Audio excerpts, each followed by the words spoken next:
Durante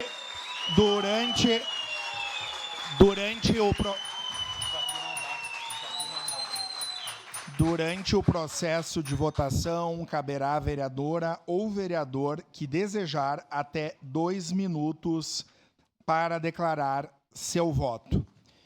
Em votação, a admissibilidade da denúncia contida no documento externo número 17, 2025. Para declarar o voto.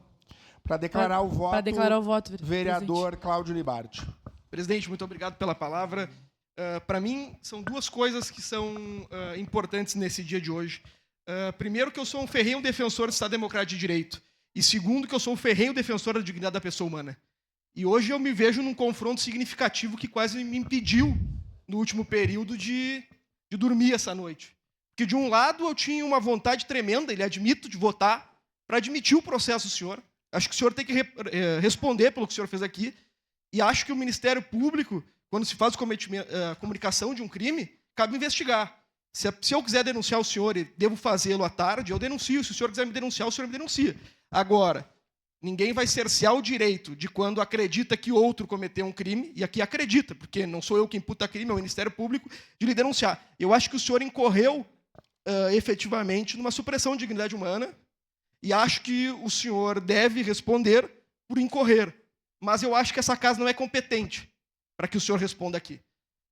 Eu tive a oportunidade, como advogado, de uma vez ouvir de um magistrado que, muitas vezes, quando se julga alguém, não se faz o que se gostaria de fazer. Simplesmente se aplica a lei. E eu acho que nós não somos competentes para julgar o senhor. Acho que competente para julgar o senhor é a Justiça Federal. Como era competente para julgar o vereador Santo Fantinel, à época, não dessa casa. Então, por isso, presidente, eu acredito que o Brasil, como signatário de diversas normas internacionais que determinam que a dignidade humana, em especial o artigo 1º, inciso 3º da Constituição, deve ser respeitada, eu acho que o senhor incorreu nisso, mas quem acha sou eu. Vou comunicar ao Ministério Público, mas nessa oportunidade votarei contrário, porque acho que somos incompetentes para isso, e mais do que isso, presidente, porque acho que nesses dois princípios não há dignidade humana sem Estado Democrático de Direito. Embora eu discorde profundamente de todas as posturas do vereador Iago, ele foi eleito para estar nessa casa, como eu fui eleito para estar nessa casa. Muito obrigado. Obrigado, vereador Cláudio.